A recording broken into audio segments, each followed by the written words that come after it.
Welcome to That's Canon, the podcast talking about the Canon film series and other similar movies. This is episode 57, and I'm Phil. And I'm Greg. And Greg, we watched Pirates, the 1986 Roman Polanski, Walter Matthau film.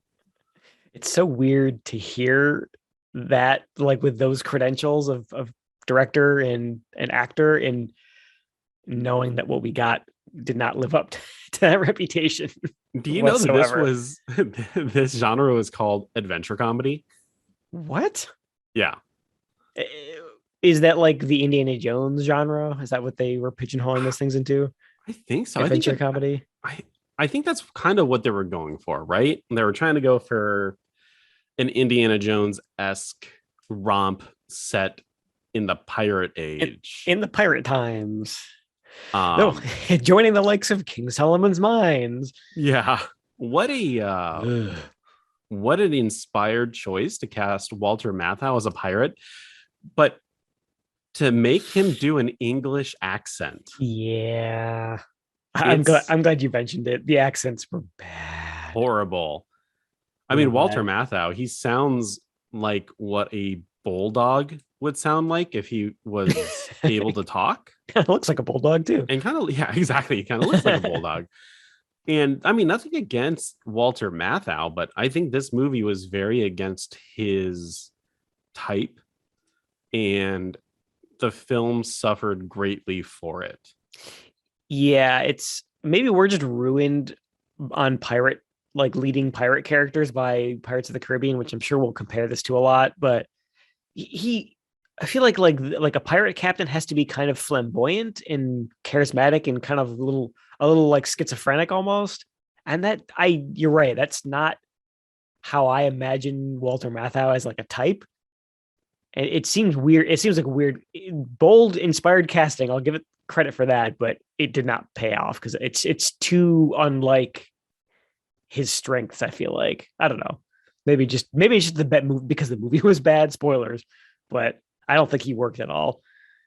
Exactly. No, he doesn't work at all. And I know we usually do this at the end of the film, but the original choice for Thomas Bartholomew Red was Jack Nicholson. And I don't think that would have fucking worked either. Oh my God. See, that's interesting. I feel like it would have been a little better.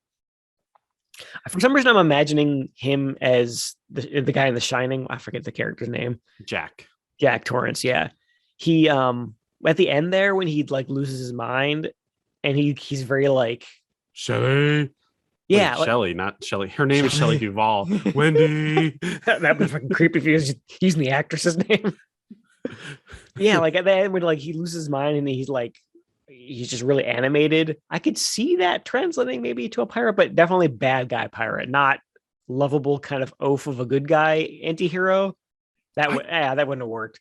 Exactly. And it's interesting that you brought it up. Lovable oaf anti-hero. Thomas, or we'll just call him Red, right? Walter Matthau's character, Red. Captain Red.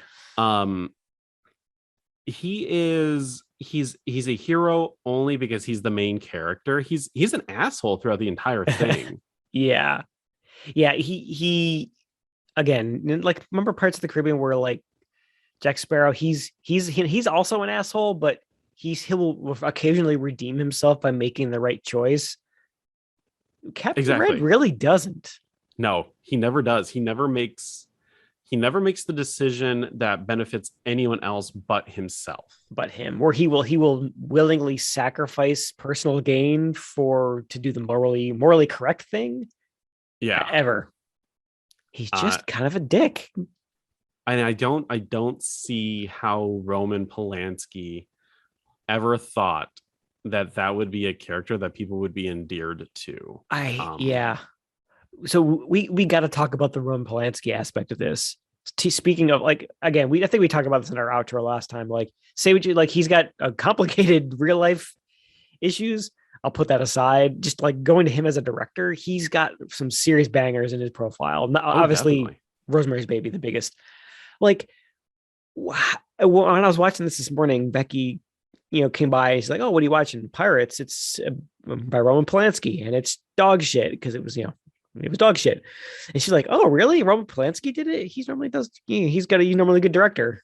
It's surprising how bad this is, knowing his pedigree. Yeah, and I again like getting the movie made because it happened around the time where he did rape that girl.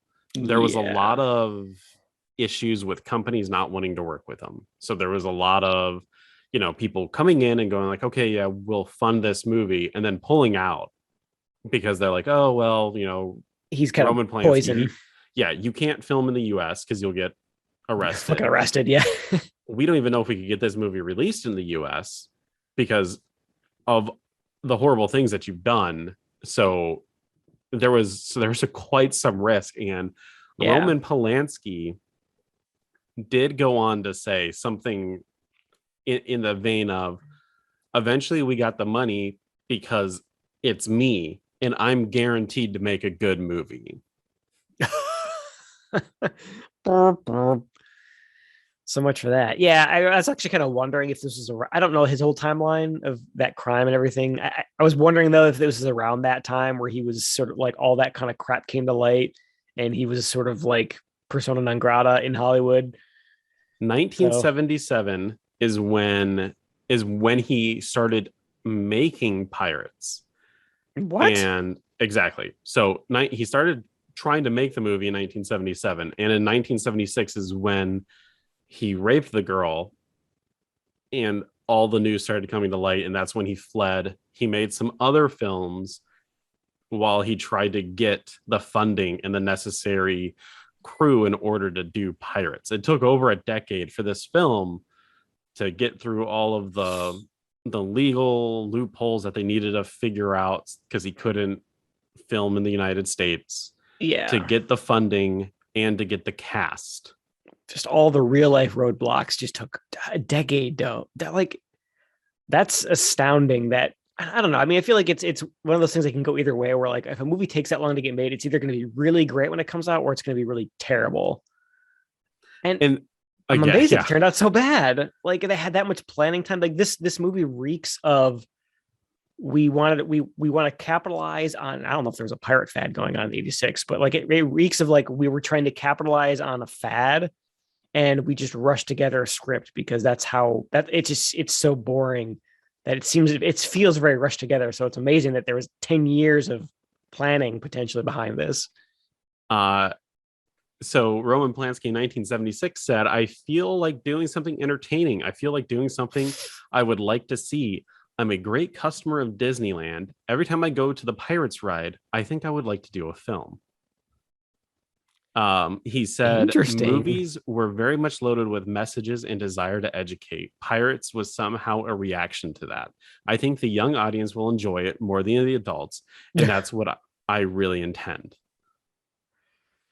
Wow. So Well, I that think actually, he set out to make something entertaining and something for children, and it's a colossal failure on all levels. oh yeah, I mean, we'll get into this at the end maybe, but more. But like that's probably one of my biggest critiques of this movie is I don't know who the audience is. It would not be entertaining to anybody. It wasn't to me as an adult man. I can't imagine it would be entertaining to kids If of I any sat down age. my son to watch this fucking movie, he would ask to leave. Daddy, did I do something wrong? Am I being Exactly. punished? Yeah. I mean, there's no way. And that's kind of like, because I read that blurb a little bit this morning before I sat down to watch the movie. Mm-hmm. So I went in it with, okay, maybe this is like a kid's movie that Yeah. just failed. Oh boy, was I wrong. No. Um, Yeah. Very little about this has things that kids would enjoy. Um, but that quote you read, it's also kind of illuminating in that it shows that he was at least influenced by the Disney World ride, oh, the Pirates of the Caribbean definitely. ride, because there's a lot about the plot of this that's very similar to the first Pirates of the Caribbean movie. Oh, definitely. Like, yeah. Well, let's get into it and we can kind Yeah, of touch upon it. as we Um, go.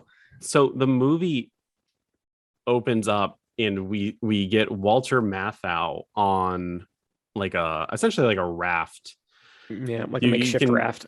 kind of sense that they've been stranded or marooned, and Walter Matthau is looking at his right hand man, who he refers to as the Frog. He's kind of like Frog. a shipsman or something like that. He's like a kid. I mean, he's like a first mate kind of a Yeah, kid. He's the Orlando Bloom of this movie. exactly. And they try to set up a comedy bit where the frog catches a tiny fish and Walter Matthau gobbles it up immediately, Hook and all. hook and all. And he's like, "Oh, you swallowed the hook, Captain." And then he just, eats the rest of the rope that the fish hook was attached to. And that's when I realized this movie is not going to be funny. I was just gonna say, boy, does that whole bit set the tone for the rest of this movie. Is just comedy falling flat. Not, but I will say, so I think we're totally disregarding one aspect. Boy, oh boy, do their costumes look fucking great. Yeah. Oh yeah. I'll mention it again when I give my star review. But the production design, the sets, the ship when we get to it, the costumes, the raft, everything looks like $1,000,000. And I'm sure that's where a lot of oh god, they really they're really underwater on this one. But I mean, at least it shows, not in the script or in the performances, but the costumes look great, especially his Captain Red's outfit in this. It's kind of like that kind of like dingy red coat, captain's coat, but there's just like a lot of like layers and detail to it. I wish I knew more about how movie costumes were made so I could describe it more articulately, but it looks great. Walter Matthau has a fucking peg leg in this movie, and it does looked so convincing. They do a good job. They do like every trick in the book. I feel like there's definitely a stand-in who is missing that leg, but he also, you see him walk around with it. So like they shoot it in a way where you can't see his leg, which I'm assuming is just like folded up behind him. It's pretty well done. But yeah, so we get the first comedy beat, and it kind of falls flat, and the two kind of talk with each other for a little bit, and Walter Matthau's character, Captain Red, starts hearing auditory hallucinations of pigs, and thus ensues a comedy bit in quotes where Walter Matthau is trying to cannibalize his first mate. You feel, don't you just love how we talk about, like, we joke about cannibal characters all the time in this podcast, and when we finally get a character who's actually trying to eat someone, it's just a disappointment. It's so fucking stupid. It's so stupid. If you wanted to watch a movie where Walter Matthau tries to take a bite out of a young boy, watch Pirates. Watch Pirates. Which I guess that speaks a lot about Roman Polanski. Heyo. This scene is fucking like 10 minutes long, Greg. It's way too goddamn long. It's boring as shit.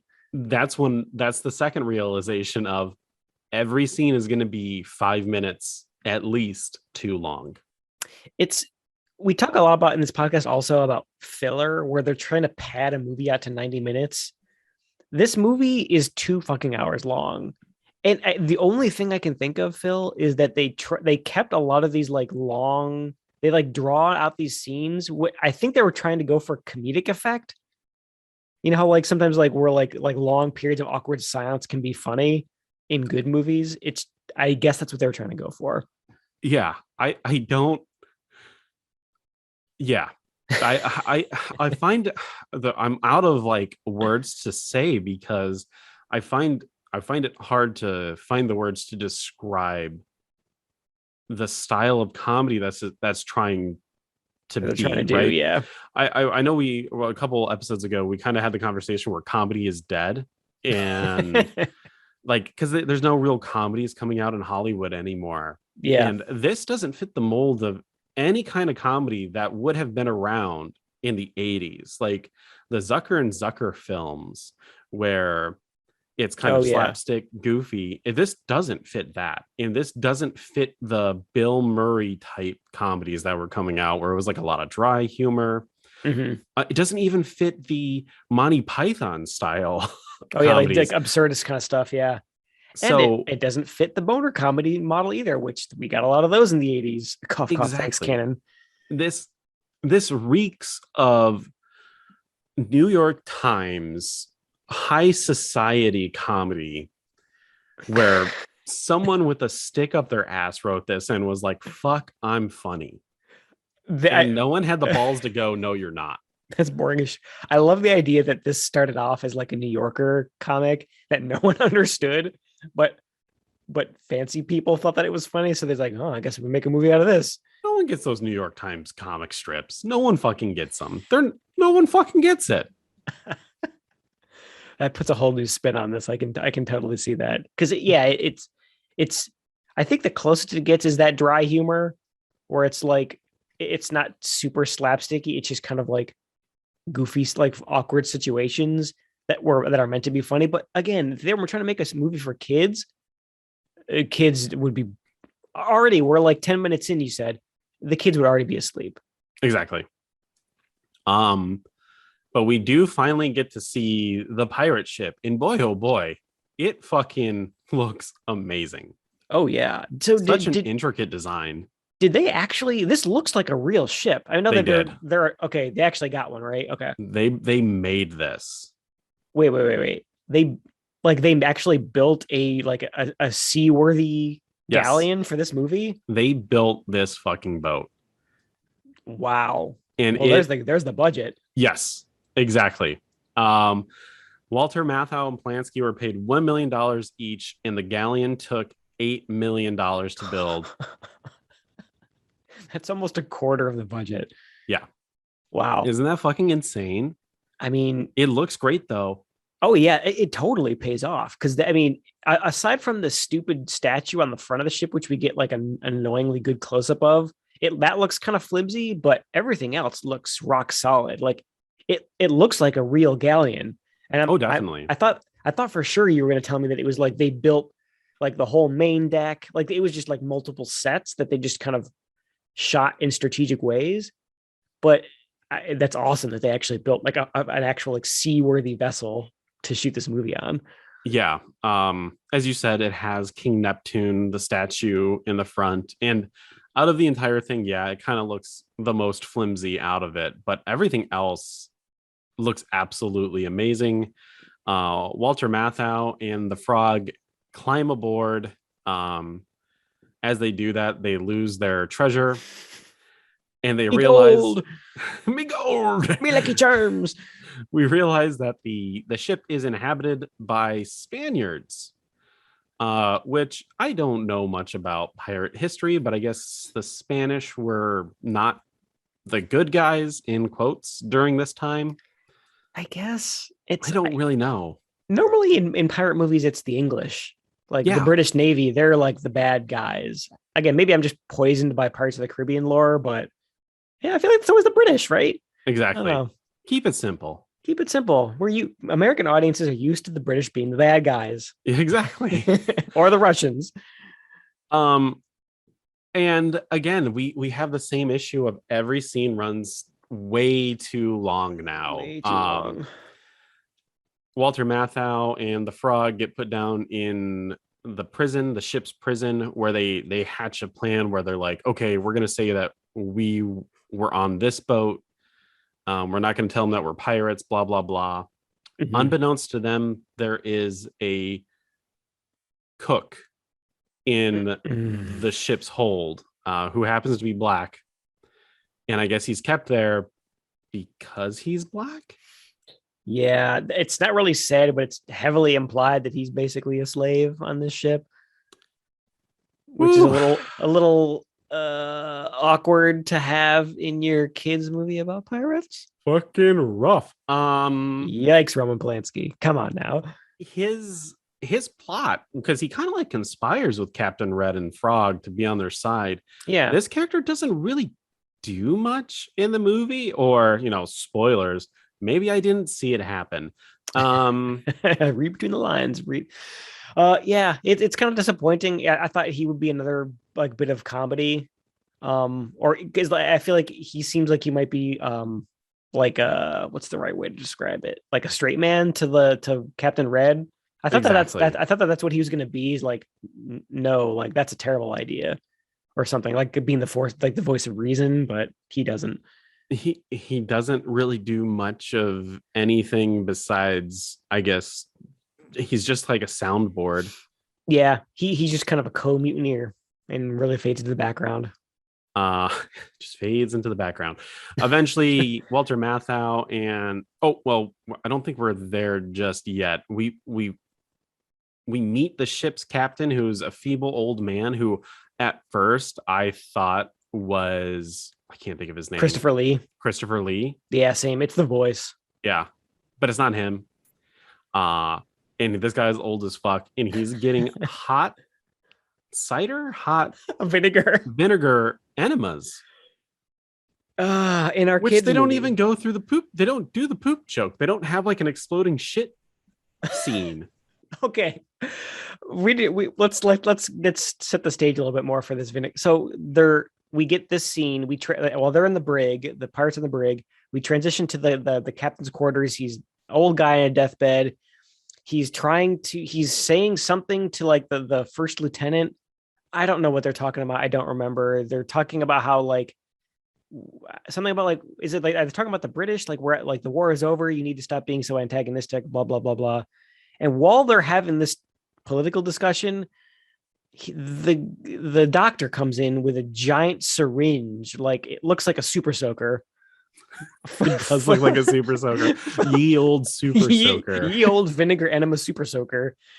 The guy comes in with that, and he just like turns the captain over while he's still talking to his lieutenant and shoves this thing up his ass. We don't see it because the lieutenant's kind of in front of the camera.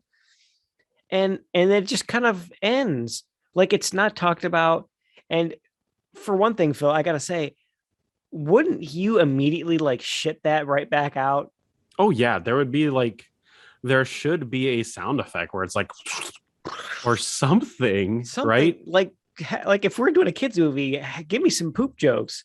But he just like takes an entire super soaker's worth of vinegar, and he just like lays back down, rolls back over, and then the scene keeps going, and he has a normal conversation with his asshole full of vinegar. What is happening? It's interesting to say the least. The bedroom looks amazing. It has intricate statues and carvings, and the set design is fucking on point. But there's no fecal scene. I love that like we're admiring the scenery and this like meanwhile this guy is full of vinegar. I just can't move past that. Like who thought that was a good idea?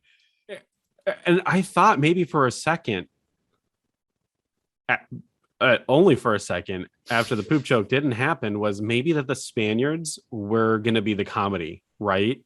Like maybe these guys are a bunch of bumbling boobs, and that's where the comedy comes in play, where Walter Matthau and the Frog are the straight men, and it's really just everyone on the ship is like a cavalcade of assholes. They're all just jerks, but they don't react. Yeah. Like I don't know. It's a weird scene, and like I feel like this is the part in the movie where we're supposed to set up like the central conflict and establish the bad guys, but I feel like I don't have a really good grasp on what because the Spanish guys they're supposed to be the antagonists. I don't know what they want necessarily, but like what their motivations are. As far as I can tell, so far, Walter Matthau is 100% the bad guy. He came aboard their ship. I mean, it looks like the Spaniards are treating their crew like shit, but from my limited understanding is that's how it usually is. Yeah, on a ship. It's pretty normal. No one's, dying. It's Walter Matthau that causes strife and consternation on the ship as he immediately tries to conspire to take over the ship. Yeah. So yeah, it kind of is. It's weird that they try to still have this, like the Spaniards on the ship being the bad guys, like the British and Pirates of the Caribbean. Because the old captain, he does eventually die, and the next in line takes spoilers. Spoilers for a really shitty movie. And like the guy next in line takes his place, but it's not like there was like a power play or a power move for it. It wasn't like the No. guy was like, I need to become the fucking ship's captain right now, and we got to kill this old motherfucker. And we've secretly been pumping your asshole full of poison. It's not just vinegar, it's poison vinegar. Poison vinegar. Oh my God. Yeah, you're right. Like that's what this character needed to be. Where like there's the old Christopher Lee captain. He's kind of like the old guard. He's kind of even keel, not cruel, but he runs a ship. And then the cruel first mate, his power hungry, and he wants to take over. When the captain finally dies, he starts running the ship like with an iron fist, and that's what causes everyone to mutiny. Like that's how that should have happened, but it didn't. Exactly. But it doesn't. It's honestly like everything was okay until Walter Matthau showed up. Pirates. And Walter Matthau is swabbing the poop deck, and he eventually buys a new peg leg by selling his rings. I don't know. Like there's shit that happens in this movie, and it just doesn't really fucking matter. No, actually, it's funny you said that. I actually had a note like, where did he get a new peg leg? I like, and this is gonna come back into play later, but like I was zoning out already. We're like 20 minutes into the movie, and there were like already like whole scenes that I was like blacking out on.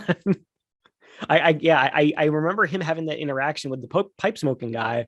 I couldn't understand what the fuck they were saying, and I did not know what they were exchanging for the ring.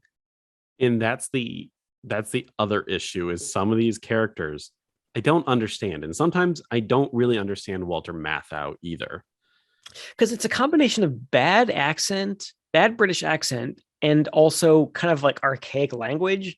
Like you remember how they talked in The Witch, that awesome horror movie from a couple years ago, where it was kind of like that old timey English that it's kind of you really have to pay attention to the words because it's the vocabulary and the way that they talk is so odd compared to modern ears. Like that's how he talks through the entire movie.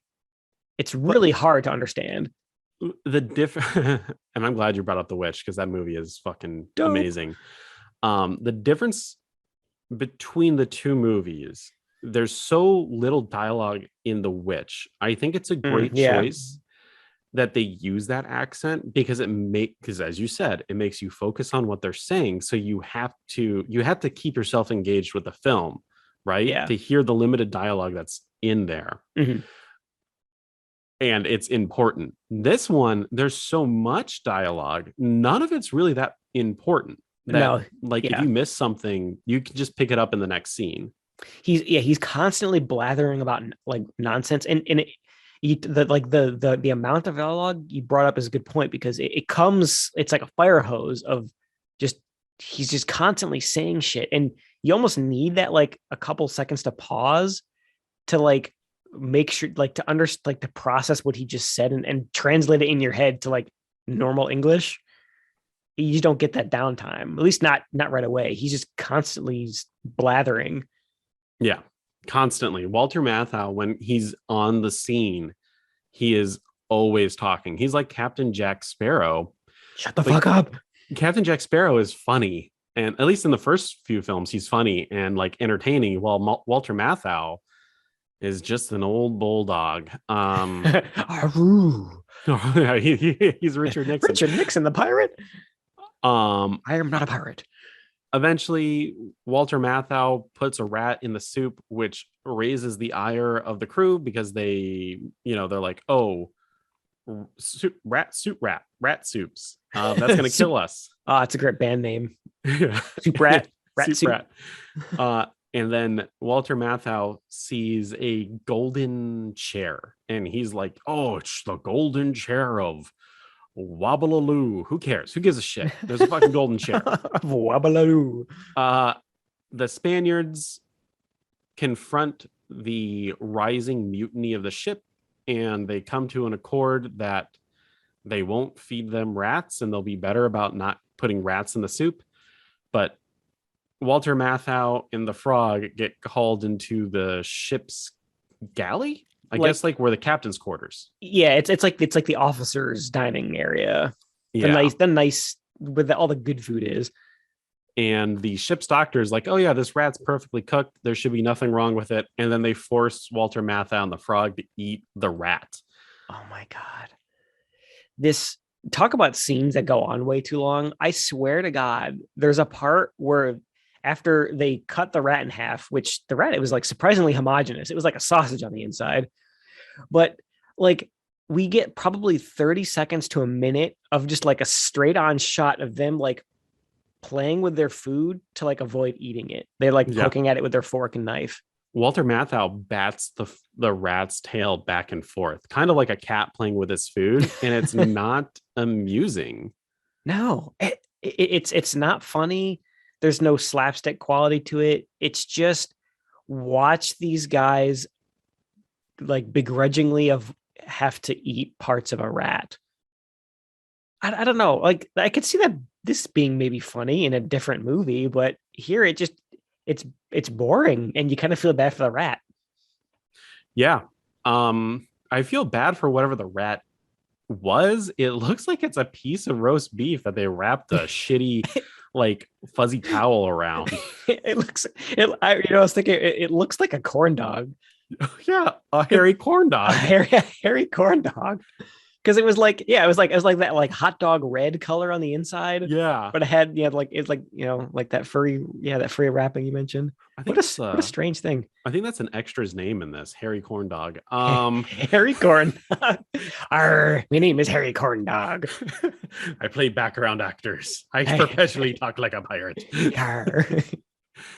And then then eventually we get to the point where the captain is expiring. And I will say, out of all the scenes in the film, this one did kind of make me chortle a little bit. I don't know if it was I burped, maybe that was the sound. But as the old wait a second, you weren't sure if you were laughing or burping. I don't know. I had an emotional response of some kind. My body did something. Don't know if it was a laugh or not. Whereas as he's dying, the ship's priest is making him do confession, and the old man's like, it just makes me wonder why. And then we realize that the priest has fallen asleep, and then the old captain has died. What a wasted opportunity for a great comedic moment. Like that could have been super funny. Like I said, a lot of these scenarios could have been really funny, especially like in a kids oriented pirate, adventure movie. It's just like missed opportunity after missed opportunity. Yeah. Yep. Who knows? That's the end review. I'm gonna take that and put it at the end. When we give sprinkle that throughout the episode. When we give our star reviews, our stars aren't gonna show up. It's just gonna be, I'm gonna give this movie a How many burps out of 5? But we're at this point in the movie. We're close to halfway, which means we've done this movie for almost an hour now. We've been on this ship for almost an hour, half the movie. My fear was we're never going to get off this ship, and there's really going to be no driving force in it. But eventually we do get a fight on the galley of the ship, and it's competently directed. The action, you can see it looks pretty good. There's not a lot of slapsticky moments in it that I was expecting. It kind of plays out like a legitimate pirate fight. Yeah, it was almost like, it's hard to put your finger on, because you're right. It's like finally we get some like swashbuckling in a pirate action movie. But normally in these kind of movies, there's always like you kind of like jump from main character to main character to see them like going one-on-one with someone, and they all have like a fun, like a cool move that they do, or like something funny happened like to the comic relief character, like they like somehow fall ass backwards into victory. Like you need like those like the little funny like kind of like focus points in the fight to kind of like anchor it, and it's not just like a wide shot of extras hitting each other with rubber swords. You know, that's what Yeah, like this. It wasn't quite that bad, but that's kind of what it felt like. It was just like it was the filler parts of the fight and not the focus points of the main characters doing cool or funny things. exactly. It kind of, and again, like while the action is good, I guess from a technical aspect, it goes on for too long. Which you know it's bad when you finally get a swashbuckling action scene in your pirate movie and you want it to end. It kind of reminds me of like the Chuck Norris films where the action goes on for too long to the point where you get kind of confused about the layout or the direction of the action of what it's trying to take. Mm-hmm.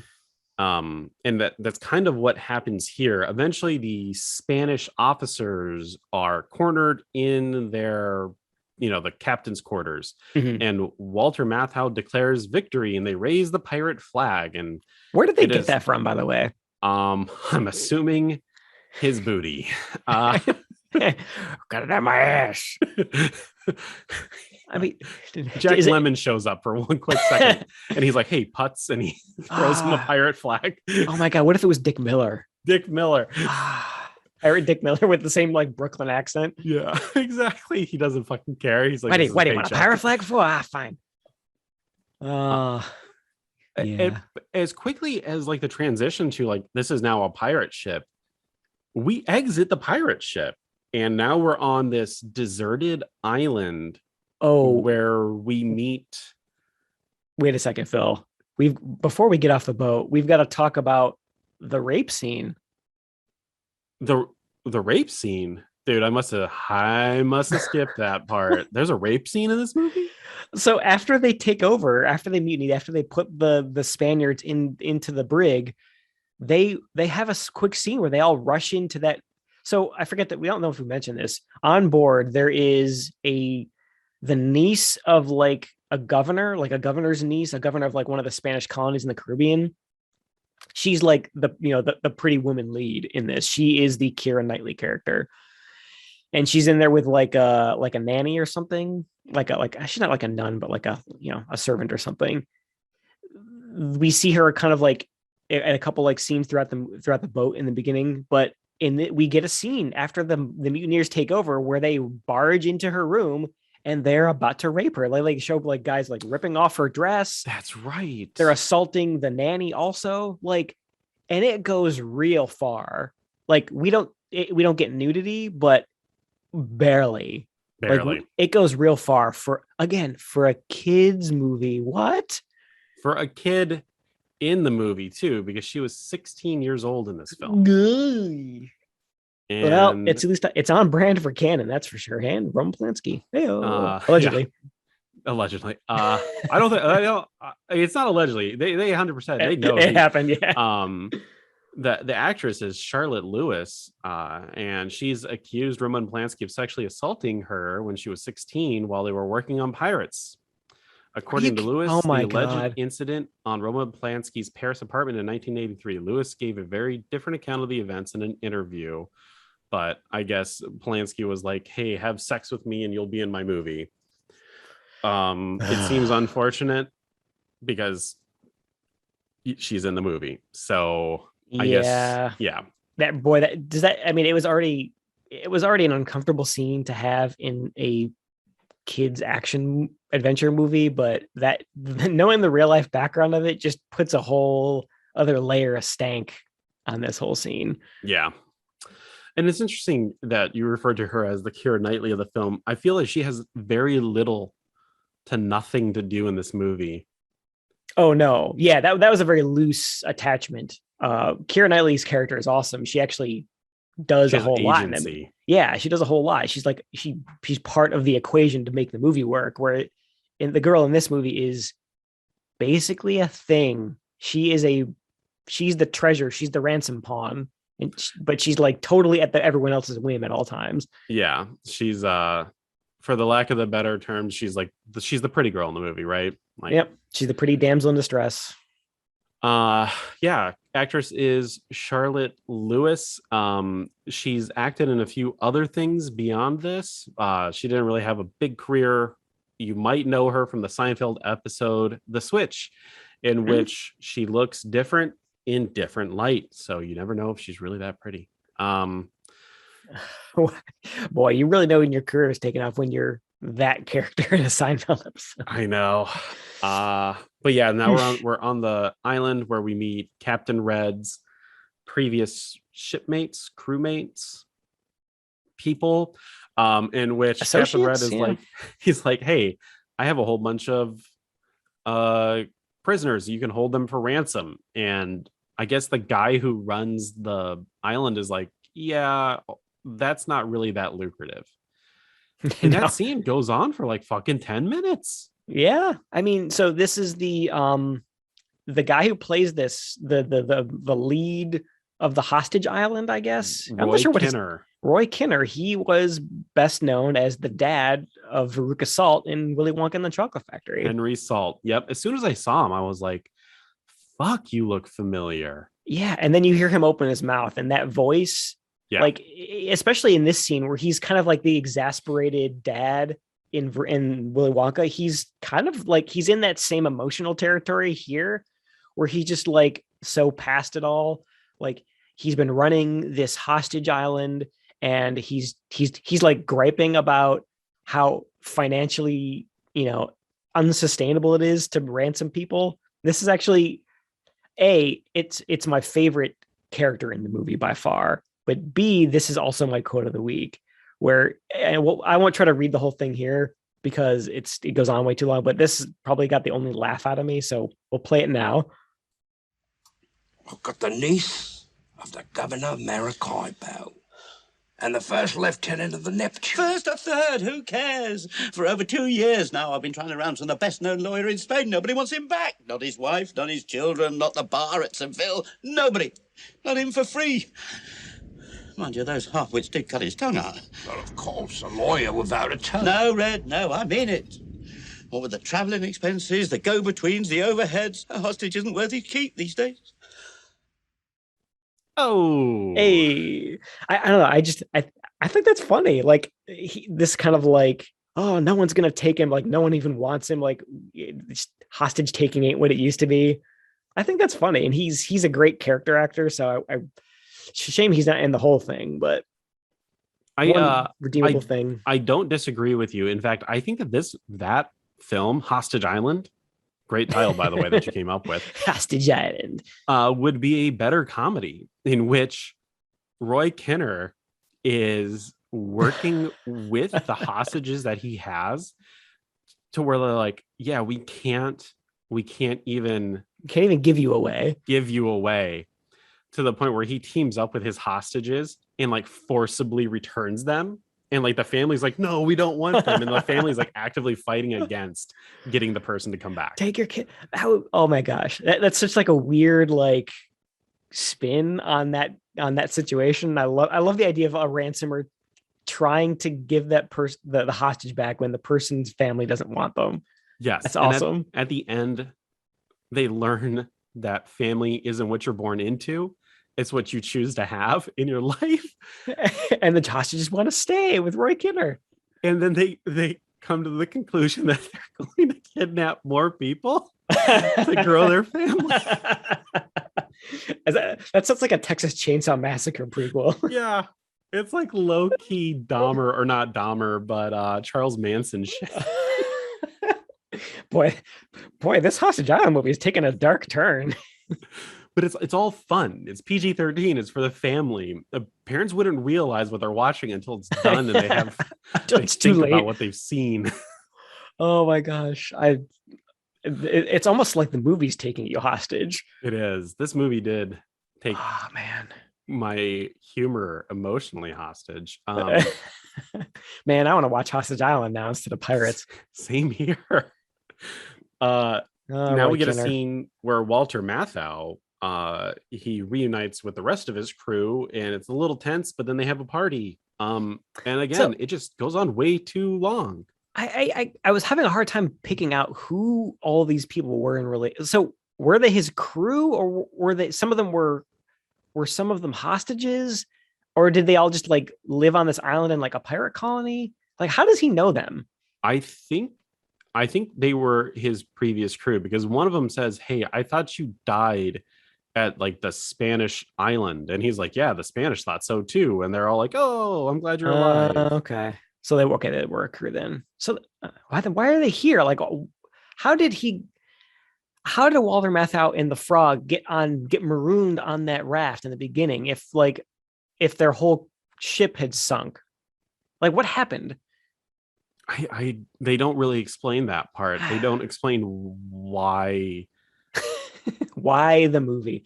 I think give a shit. Walter Matthau and Roy Kinner run Hostage Island, and that's how they make their money. But then how did he get onto the raft with the frog in the beginning? I think Walter Matthau and Roy Kinner run Hostage. I don't know. But why male models? I don't know. It seems like Pirates needs a prequel. Greg, you're asking questions that no human alive or dead has answers We'd have to get Polanski on this fucking podcast. Yo, Polanski, what the fuck is going on with pirates? Yeah, exactly. We're not going to ask you anything about how you raped someone. We just have questions about pirates. You know what? This year in October, we'll get a spirit board and we'll channel Walter Matthau and we'll try to ask him questions. Yeah. How did you get onto the raft in the beginning of Pirates? And it just goes up to no. He's like, well, you see, I ran the island with Roy Kinner. Roy Kinner. ARRO.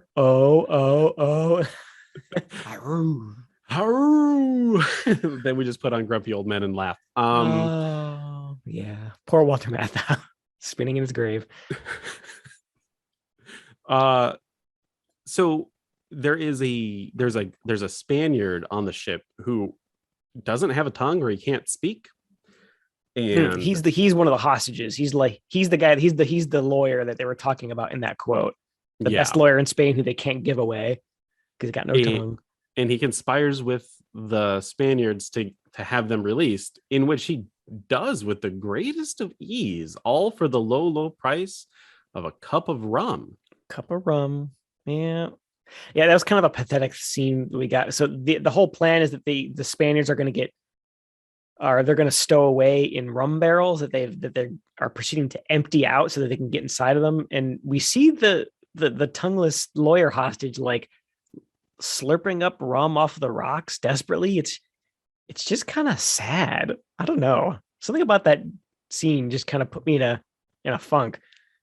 I kind of felt bad for him. Yeah, it is very dirty. It's degrading. Walter Matthau and the Frog realize that their new ship that they got fucking 15 minutes ago is now gone, but it kind of doesn't really matter because Walter Matthau, they get another ship, right? Like, so this is where the movie has lost me because it's an hour and 20 minutes in, and I gotta tell you, I hate it. Yeah, I mean, so like I said before, like that part where he got his peg leg back, like I kind of brain fogged through that whole scene. The brain fog only got thicker as we got along, and we're right around this point where the Spaniards have tried to stow away and steal the ship. That's about where my memory ends, because I watched a little bit further from this and was confused, and then I DNF'd. So Greg, I DNF'd as well. And I kind of just jumped around the rest of the film to kind of get an idea of what happened. What the hell's going on? Wait, before we go any further, is this the first time that we've both not finished? Yeah. Wow. Yay. Yeah. Play some sound effects of like confetti and like da-da-na-na-na-na-na. It finally happened. We both decided that the movie, The Apple is a better film. The Apple is... It's a better film for one thing, but for another thing, it's weird in entertaining ways and in new ways. Like the end with Mr. Tops, like I would have been super disappointed if I had missed that. Like I wanted to keep watching to see where it went. Same thing with Dr. Jekyll or Dr. Jekyll and Mr. Hype, our mainstay of comparison for bad comedies. It was weird and interesting in bad movie ways, so we wanted to finish it.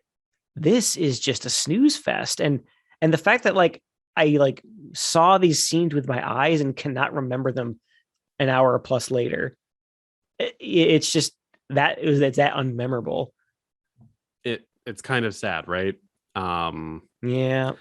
That we just, yeah, I long for the day of a bad action film. I really was, I was kind of excited to watch this. I like pirate movies. I have nothing wrong with them. I can get over the fact that Roman Polanski made the film. So it's just kind of, yeah, it's interesting. So the rest of the movie is essentially Walter Matthau getting back on the ship to get that golden chair that he saw. A throne or something, Yeah. throne of gobbledygoo. And at the end of the movie, there's a giant fight. It's really boring. I watched it. I'm sorry. Red and Frog abandon their crew in the water. They just fucking leave them. And the last scene is like the first scene, in which it's Red and Frog on a small boat, but Red is on the golden throne. Yeah, I skipped around a little bit too, and I skipped right to the end. I jumped to the credits and then rolled back. I kind of like that they ended the movie in the same way that it started, where they're like nothing was gained, nothing was lost. They're kind of like back where they started, plus a throne apparently.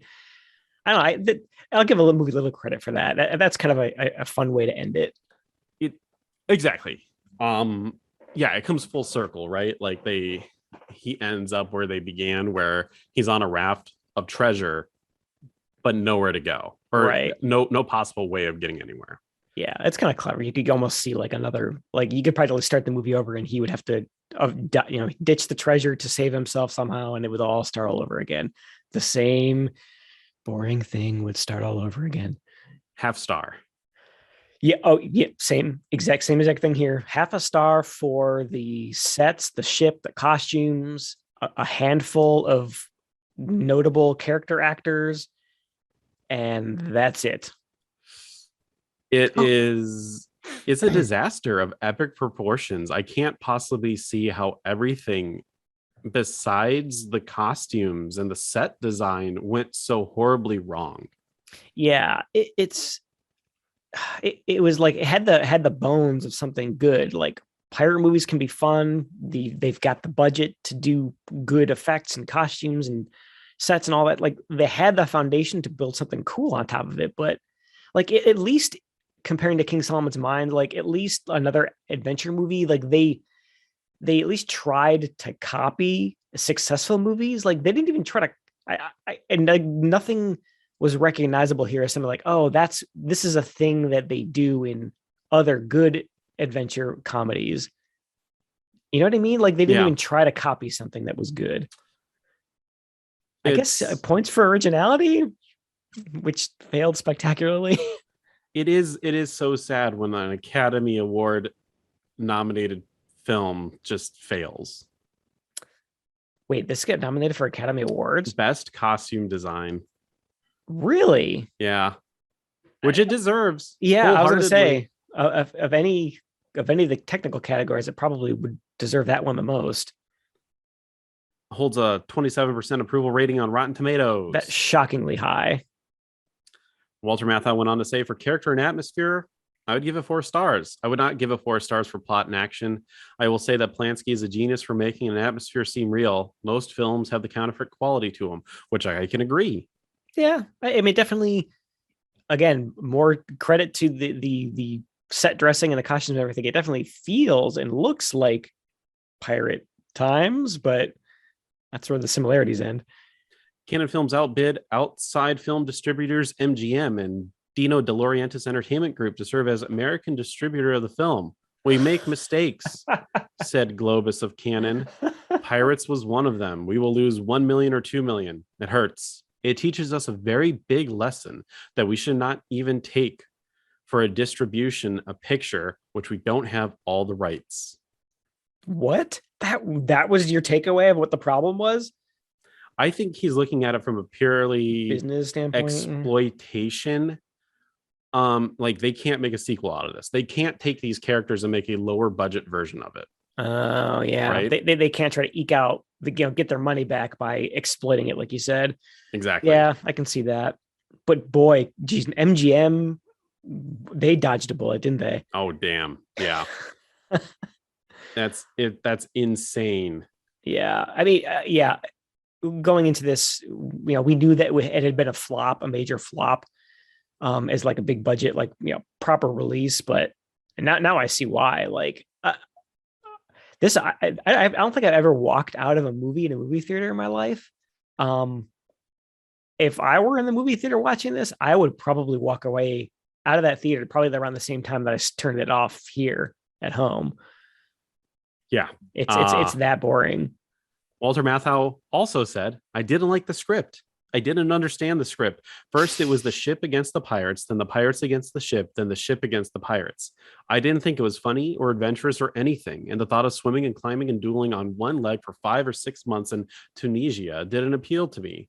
It was my youngest son, Charlie, who changed my mind. He said, you got to take it, Papa. You'll get to work with Roman Polanski, one of the great directors today. It's an open air part that could change your career. Oh, Charlie, you little shit. Incidentally, Walter Matthau's son Charlie disappeared a little bit no, I'm just kidding. We didn't. Did we always have that well in our backyard? Exactly. Oh, no. Oh yeah, that's the beginning. Yeah. It's so weird. I mean, after this movie, Walter Matthau had, a couple movies I don't really I don't know of, but then he went on in 1991. He rebounded with JFK. He was in Dennis the Menace. Then he had the Grumpy Old Men films. Like this was definitely just a hiccup in his career. And it's not like he was down and out either. He had a Neil Simon movie that, came out a few years before this. He was in the Bad News Bear films. Like, he had careers in like mainstream pictures. Yeah. That, yeah, like, he wasn't in the kind of, I know we use David Carradine as a punching bag, but like, he wasn't like slumming it in bad movies and just looking for something to revitalize his career. Like, it didn't need revitalizing. He's had consistent, like, good stuff since like the 50s or something. Oh yeah. I mean, this guy has been acting since 1955. Yeah.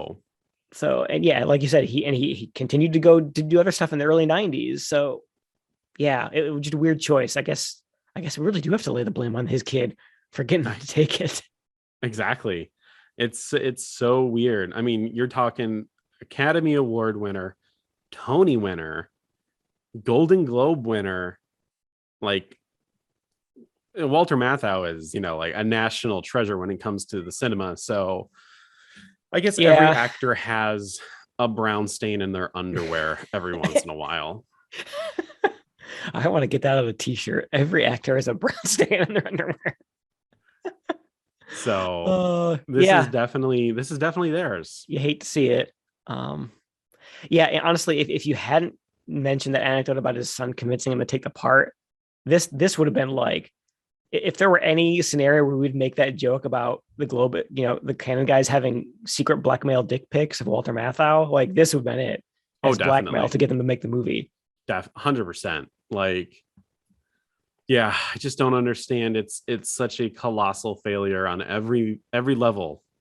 Yeah. So, and it's interesting because, like projecting out, I mean, this was 1986. And then when did Pirates of the Caribbean come out? Like 2001? Yeah. I think. So, I mean, this movie was probably not too far off the minds of whoever was starting planning for the Pirates movie in probably the late 90s, I'm guessing, is when they started doing the initial, like, getting funding together and design and all that stuff and writing. I'm amazed that they even took a chance on a movie like Pirates of the Caribbean, because that was an expensive movie and it could have flopped just as hard if they'd done it poorly. Okay, so that's interesting. We're going to talk about, we're not going to watch it. I'm not ready. I can't do it. But we can talk about the 1995 swashbuckler action film Cutthroat Island, directed by Rennie Harlin, which is the reason why Carlico Pictures, the company that brought us Terminator, went out of business. So So what you're saying is there's another pirate movie that also flopped hard. Bigger than Pirates. Yeah. Cutthroat Again. Island had a budget of $98 million and only took $10 million in. Oh my God. Geez, they get taken to the cleaners on that one. It was a loss of $147 million when you adjust for everything. Big oof. Yeah, that's it proves my point even harder. Like, how did Pirates of the Caribbean even get made? Like, there were two high profile flops with big names attached to them, big budgets. Rennie Harlan is like, I mean, that's a director name. I mean, how did that movie get greenlit? I don't know, especially when you look at Gore Verbinski is the director of Curse of the Black Pearl, who his movie before that was The Ring, which is a really great movie, but it's a horror movie. Like that doesn't jive right with like we're going to, I don't know, it's such an odd decision. But there was a moratorium on pirate films from 1995 to 2003. Unless it was like TV, there was no cinematic pirate film coming out. Yeah, I can see why now. I mean, between Pirates and the one you just mentioned, like it's poison. It's box office poison. It's fantasy films right now, right? Like since the Glut or the Glut, is that the word I'm looking for? Glut, since so many bad fantasy films came out, there's no more fantasy films coming out. Yeah, I feel like it is the same. What was the one? The World of Warcraft movie. I feel like was the last nail in that like Lord of the Rings wave. The last nail, mixing metaphors there. Last nail in the Lord of the Rings coffin of fantasy films from the early 2000s, right? After that, there was nothing. Yeah, no one wants to see that stuff. It happens. I mean, it happened with comic book movies a lot. You know, you get for every Spider-Man that you got back in the day, you got like 2 Daredevils. So it was a lot of crap out there. Least. Actually, you bring up a good point. Maybe Lord of the Rings being so successful, maybe that was how Pirates of the Caribbean got made. They're probably thinking like that, you know, maybe people have an appetite for fantasy films again, and that one did really well. So we're like, what do we got? Like, what properties do we got that we can make like a fantasy adventure on? Because there's a lot of fantasy elements in Pirates of the Caribbean too. I mean, there's like supernatural aspects to it. It's not just kind of like a swashbuckler. Exactly. Maybe that was part of it. What an interesting film to attempt to watch. Yeah, I mean, we tended to do some recommendations or one way or the other. I don't. Yeah. I mean, you have to have really morbid curiosity about the history of the pirate movie genre. Like, go watch one of the old Sinbad movies or watch the new Pirates of the Caribbean movies. They're all mostly pretty good. Or watch a movie with Sinbad in it. Yeah, Housecast is really great. First Kid is really great. What's the one with Arnold Schwarzenegger, the Christmas Jingle movie? All the Way. Jingle All the Way. Sinbad, watch any movie with Sinbad or the Sinbad pirate movies, but don't watch Pirates. Exactly. Now, Greg, I'm not going to say that you're wrong, but there are some YouTube commenters that are going to say that you are. Zelja Zimmer says this movie came out when I was a freshman in high school. My friends and I adore it and couldn't get enough. The best pirate movie in a world that doesn't have enough pirate movies. It's an unsung gem, and I probably watched it 100 times. Oh, fuck off. You are wrong. Zelja Zimmer. CC says, I actually saw this film in the theater when it opened in 1986. I was too young to appreciate the cinematography back then, but this is an amazing looking film. Polanski was a genius at widescreen photography. Clearly. Okay, you had me going for a while with it looks good. It does look good. I mean, it's got $1 million, look to it. Costumes and it says cinematography is pretty good too. But no, it's none of the rest of those things. Botula says, my favorite movie always will be. What? Is there like a weird nostalgia angle to this movie that we're missing? I think these people are taking fucking bath salts. Oh my gosh. Adam said, "Bro, this movie is so funny. I couldn't stop laughing." Are you high? I should reply to as that's canon to these and just be like, "Are you fucking high right now?" I mean, yeah, okay. I can sort of understand this maybe having like a nostalgia appeal, like a kid who's so young that they don't understand that they're watching dog shit, and they just like looking at the funny pirates doing things on this. Like I can understand it maybe having that appeal, but it's not like laugh out loud funny. I couldn't stop laughing. Are you kidding me, dude? Yeah. Oh, you YouTube comments never change. Never change. Never change. Greg, did you watch anything that was good? Please, for the love of God, even if it was bad, but still better than this, Bad, let's but hear still it. good. So, okay, yeah, I watched a couple things. I went on a kind of a kick of alien abduction movies last week. I'm sorry. You said alien abduction movies, right? Alien abduction movies. I don't know Yeah. why, but I thought I heard you say kid abduction movies. I was like watching these kid abduction movies, and then I like went out and actually abducted a kid. It's It was just actually like- Walter Matthau's kid Charlie. I didn't know that there was a sub. I guess there would be like ransom, but like just to think like a Greg's watched some subgenre weird shit. of what's your favorite subgenre, Greg? Oh, Child kid- abduction. Child abduction movies. It's kind of niche. Oh, Can I find them on the dark geez. web?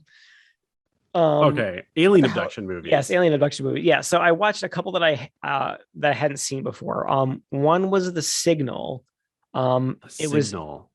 It had Lawrence Fishburne in it. I think it was kind of an independent movie. He was the only big name in it. You might have seen some trailers for it. Actually, I remember the trailers for it. It was all right. Some teenagers get abducted while they're on a road trip.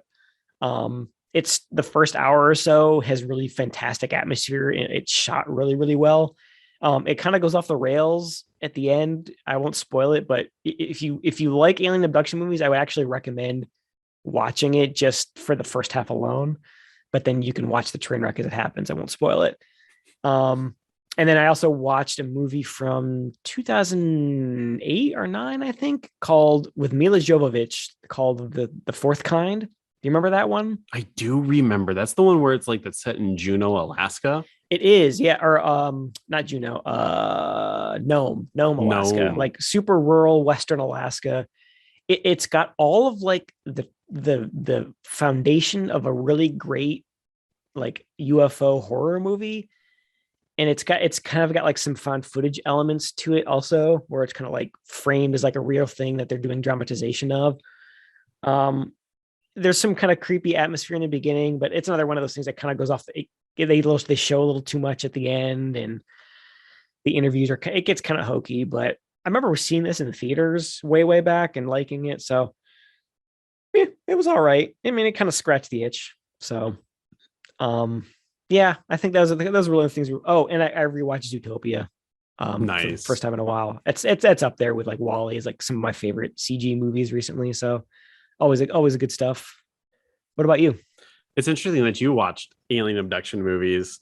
I watched an alien abduction movie last night. I finally watched Fire in the Sky.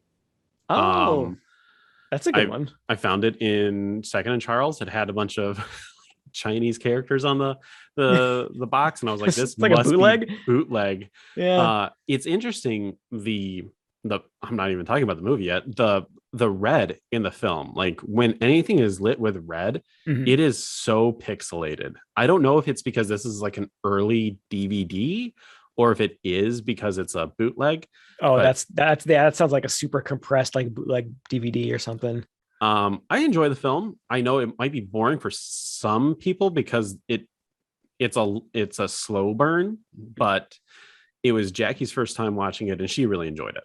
Yeah, because I think So- that's another one. I think that's actually based on like some person's or some group of people's account of an abduction, It is. right? It is. Um, Always interesting. I always find it so interesting, the alien abduction genre, because it's either good or it's bad. when it's Right? bad, it's real bad. Yeah. What was the one? I think that UFO as a horror concept is like an untapped gold mine. I feel like, and like no one has really done it well. you can't really call, like, Close Encounters of the Third Kind is Alien, like a UFO movie, but that's not a horror film. I feel like correct me if I'm missing something like totally obvious, but I feel like the best one that I can think of is probably that Dark Skies movie that came out a couple years ago. Dark Skies, yeah, yeah, because Close Encounters isn't. It's not a horror movie. Yeah, it's not horror. I think Signs does a pretty good job. That has issues with other things, but I think Yeah, it's that's definitely still a competent film.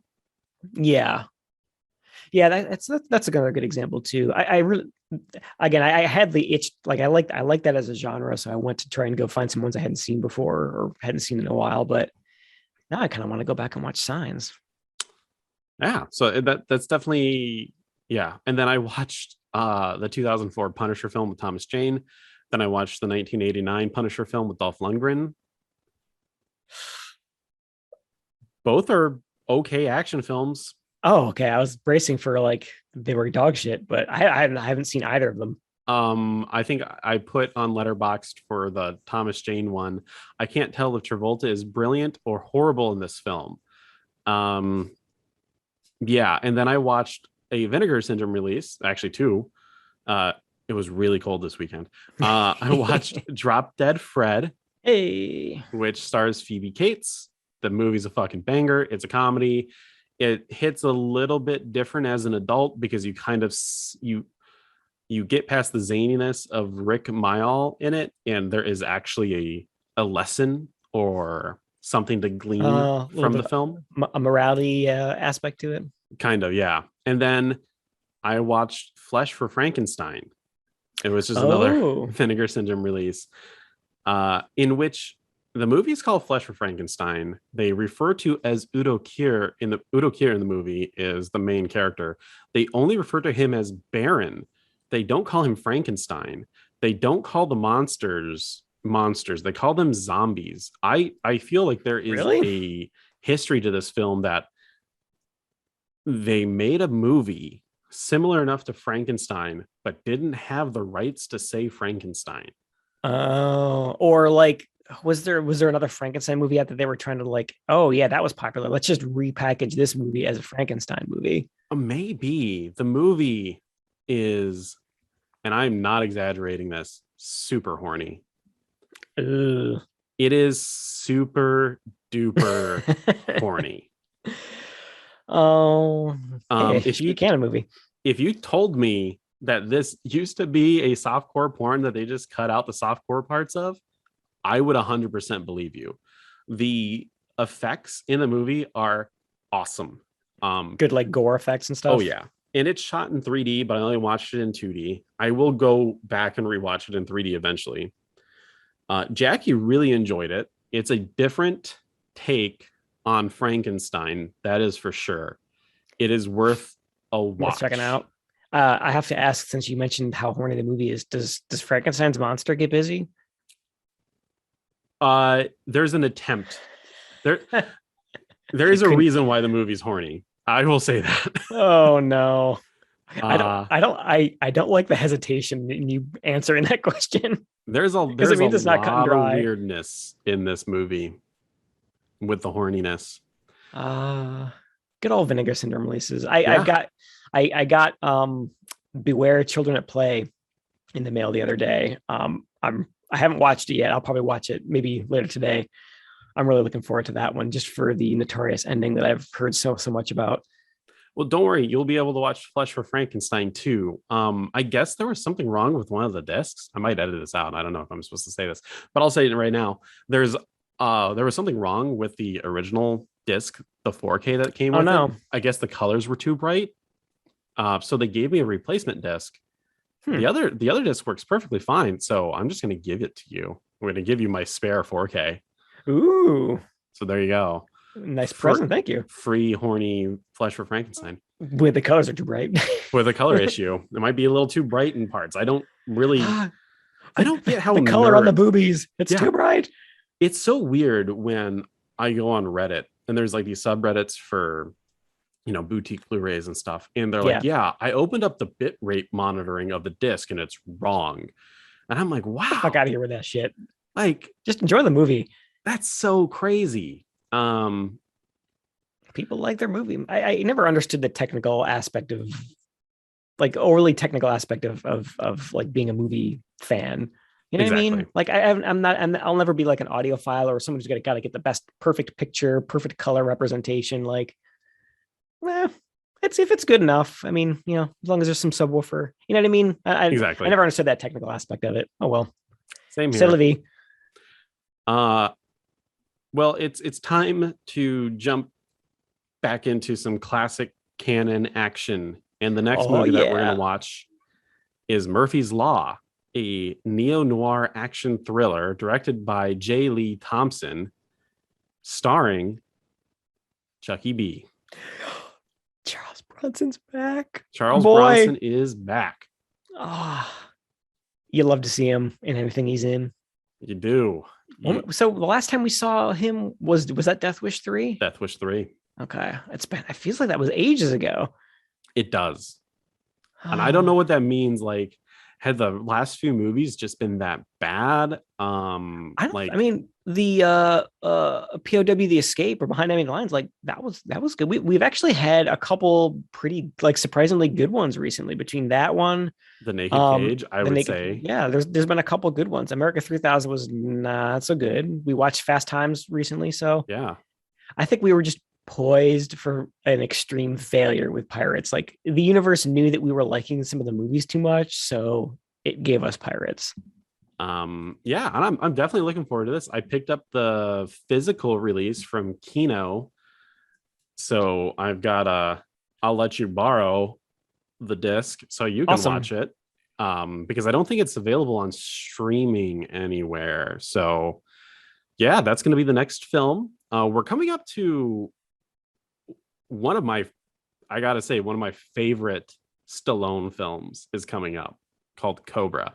So I think we're going to have a couple good weekends here coming up. Okay, good. Yeah, I think I remember you mentioning last episode how we're kind of entering the era where canon is sort of dipping its toe into like Hollywood, like more mainstream Hollywood releases. And between Roman Polanski and it sounds like, we're getting a Stallone release. So it's a interesting. Yeah, I'm hoping that Pirates was the stinker, and then we'll get some. I'm just hoping for threes out of 5. Exactly. Hopefully that's not too much to ask for. Just don't be boring. Be Just bad, don't be boring. but don't be boring. Be a funny, over the top action movie that we can laugh at. Come on, Stallone, we're counting on you. Exactly. Come on, Chucky B. Chucky B. I've seen Cobra. I know what we're getting there. I know at least I'll like it. This, and I'm pretty sure you'll like it too. But yeah, this next one. What's the? Give me the title again. Murphy's Law. Awesome. So here we go. If he doesn't accuse someone of jacking off, that guy Murphy, his law is jacking off. And that I am Murphy. I am Murphy. I was Murphy the whole time. He's just like in the corner cranking down. Oh, geez. Charles Bronson, no. Man, what an episode. We laughed, we cried. We fell asleep. We skipped around in the YouTube time bar. This was such a disaster of a film. I will remember this one for sure. Yeah, I feel like this will probably become our comparison, our basis of comparison for movies that are boring. We've said a million times, whatever you are, don't be boring. Pirates is probably the biggest example of that I in recent memory. I'm sure if I went back through our episode catalog, I'd find other examples, but that's by far one of the most boring in recent memory. Yeah. Oh, well. That's Pirates. Here's the Murphy's Law. Well, come on, Chucky B. If you like what you're hearing, go ahead, like, subscribe, comment. I promise you we'll never review Pirates again. You can follow us on YouTube at That's Canon. You can follow us on Instagram at That's Canon. And Greg, remember, since we said it, that's canon.